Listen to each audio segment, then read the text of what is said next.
नमस्कार विद्यार्थी मित्रांनो, मी अनुप नागपुरे पुन्हा तुमचं एकदा स्वागत करतोय आपल्या या यूट्यूब चॅनलला।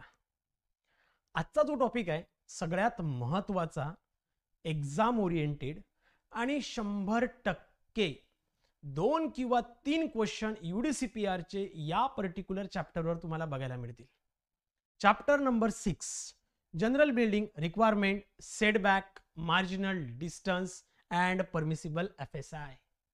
ओके, या पर्टिक्युलर चॅप्टरला आपण खूप चांगल्या पद्धतीने स्टडी करणार आणि एकदम सिंपल फॉर्मॅट मध्ये, म्हणजे प्रत्येकाच्या लक्षात येईल अशा पद्धतीने या PPTs बनवलेल्या आहे। एवढ्या सिंपल पद्धतीने की तुम्हाला ट्रिक्स वाईज, म्हणजे हा जर तुम्ही युनिट बघितला तर तुम्हाला एक लक्षात येईल की बाबा रे, एवढा मोठा पार्ट स्टडी करायला किती वेळ लागतो आणि या शॉर्ट ट्रिक्सने स्टडी करणं आणि लक्षात ठेवणं किती इझी आहे।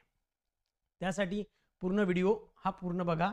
त्यानंतर जर खरंच आवडला असेल तर नक्की कमेंट करत चला, काही सजेशन असेल ते दिले तरीही चालेल। ओके, सो मित्रांनो, हा जो 6 नंबरचा जो चॅप्टर आहे सगळ्यात महत्त्वाचा आहे, एक्झाम ओरिएंटेड, जसं मी तुम्हाला आधी सांगितलं। त्यामुळे प्रॉपरली लक्ष द्या, व्यवस्थित समजून घ्या, काही इश्यू असेल तर कमेंटमध्ये टाका। क्लिअर?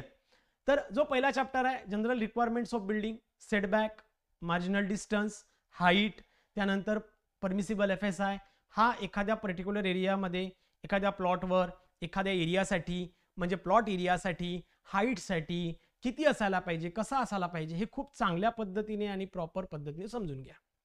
यामध्ये सगळ्यात पहिले महत्त्वाची गोष्ट एक लक्षात ठेवायची आहे की हे रेग्युलेशन्स, म्हणजे युनिट नंबर 6 मधले जेवढे रेग्युलेशन्स आहे हे सर्व DP मध्ये कंजेस्टेड, नॉन कंजेस्टेड एरियासाठी अप्लाय होतील। म्हणजेच काय, डेव्हलपमेंट प्लान मध्ये येणारा कंजेस्टेड किंवा नॉन कंजेस्टेड एरिया यामध्ये इन्क्लूड केलेला आहे। सोबतच रिजनल प्लान मधला जो एरिया आहे हा सुद्धा, म्हणजे गावठाण एरिया सुद्धा या पर्टिक्युलर केस मध्ये अप्लाय केलेला गेलेला आहे।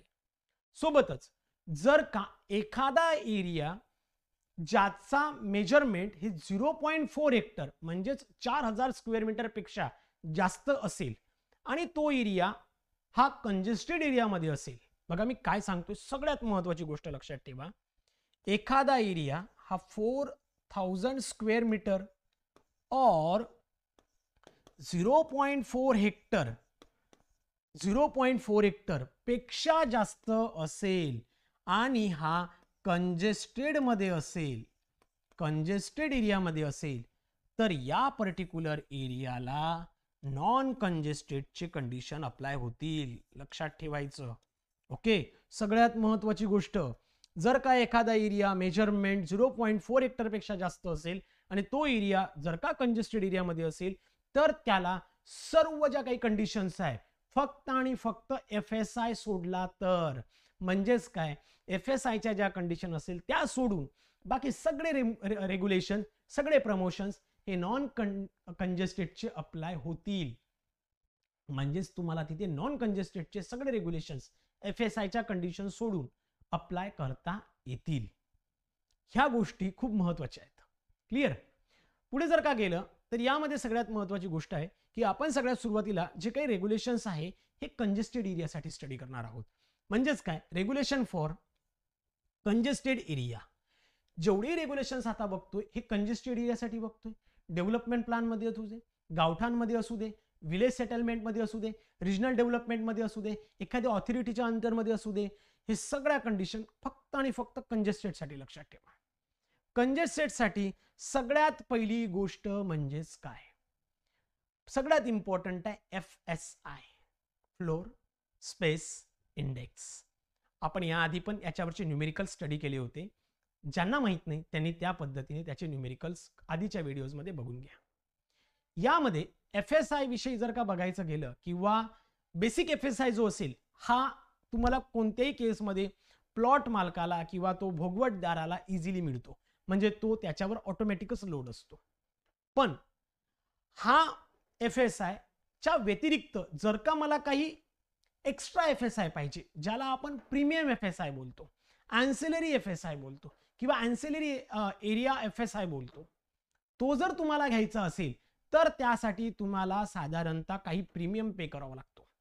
आणि तो प्रीमियम किती असतो तर लक्षात ठेवायचं, ठाणे आणि पुणे कॉर्पोरेशनसाठी 15% ॲन्युअल स्टेटमेंट रेटच्या आणि बाकी सर्व ऑथॉरिटीसाठीच, म्हणजेच पुणे आणि ठाणे कॉर्पोरेशन सोडलं तर बाकी सर्व ऑथॉरिटीजसाठी हा 10% एवढा प्रीमियम चार्ज ॲन्युअल स्टेटमेंट रेटच्या 10% तुम्हाला पे करून तुम्हाला जो प्रीमियम FSI आहे त्या प्रीमियम FSIच्या 60% लक्षात ठेवायचं, 60% रेसिडेन्शियलसाठी आणि 80% नॉन रेसिडेन्शियलसाठी यूज करता येतो. लक्षात ठेवायचंय, रेसिडेन्शियलसाठी यूज करतोय 60%, जो काही FSI असेल त्याच्या 60% आणि नॉन रेसिडेन्शियलच्या 80% तुम्हाला तो युटिलाइज करता येतो. यासाठी हा जो काही एक्स्ट्रा FSI आपण घेणार यासाठी तुम्हाला एक्स्ट्रा चार्जेस पे करावे लागतील, जे की ठाणे पुणे म्युनिसिपल कॉर्पोरेशनसाठी 15% आहेत आणि बाकी सर्व ऑथॉरिटीजसाठी 10% आहे. जो काही ॲन्युअल स्टेटमेंट रेट असेल त्याच्या 10% आणि 15% एवढा तुम्हाला प्रीमियम पे करून ॲन्सिलरी FSI, प्रीमियम FSI हा तुम्हाला यूज करता येतो. मग हा रेसिडेन्शियलमध्ये असो की मिक्स्डमध्ये असो, दोन्ही केसमध्ये एवढा तुम्हाला प्रीमियम पे करून यूज करता येईल. म्हणजे ही जी कंडिशन आहे ही रेसिडेन्शियलसाठी पण आहे आणि जर का मिक्स्ड यूज असेल एखाद्या बिल्डिंगचा, ओके, म्हणजेच खाली तुम्हाला शॉप्स वगैरे दिसतील, वरतं तुम्हाला रेसिडेन्शियल फ्लोअर दिसतील अशा पर्टिक्युलर एरियामध्ये, तर तुम्ही अशा एरियामध्ये सुद्धा या पर्टिक्युलर प्रीमियम चार्जेसवर तुम्हाला FSI युटिलाइज करता येतो. कंडिशन तेवढीच आहे, तुम्हाला 60% आणि 80% रेसिडेन्शियल नॉन रेसिडेन्शियलसाठी युटिलाइज करता येईल. क्लिअर? यानंतरचा सगळ्यात महत्त्वाचा पार्ट म्हणजे काय, मार्जिनल सेटबॅक डिस्टन्स. आता मार्जिनल सेटबॅक डिस्टन्स तुम्हाला लक्षात ठेवण्यासाठी खूप इझी पद्धतीत मी इथे एक्सप्लेन केलेला आहे. बघा, म्हणजे साधारणतः एखादी बिल्डिंग आहे ज्याचा रोड लेस दॅन 5 मीटर 4.5 मीटर असेल आणि रेसिडेन्शियलमध्ये आहे किंवा मिक्स्ड यूजमध्ये आहे, तर त्याच्यासाठी मार्जिनल डिस्टन्स किती घ्यायचं, कुठून मेजर करायचं, सेंटर ऑफ रोडपासनं करायचं का, किंवा मग या पर्टिक्युलर प्लॉटच्या एजपासनं घ्यायचं, हे सर्व गोष्टी आपण बघूया आपल्या पुढच्या व्हिडिओजमध्ये, ज्यामध्ये तुम्हाला मार्जिनल सेटबॅक डिस्टन्स खूप सिंपल पद्धतीने आणि इझिली लक्षात राहील अशा पद्धतीने एक्सप्लेन करेल. लक्षात ठेवायचं, UDCPR हा ATP 2024चा सगळ्यात इम्पॉर्टंट पार्ट आहे. मिस करू नका. लेक्चर पूर्ण बघा. आवडलं असेल तर लाईक करा, कमेंट करा आणि शक्य असेल तर शेअर सुद्धा करा. Thank you so much. Thank you guys.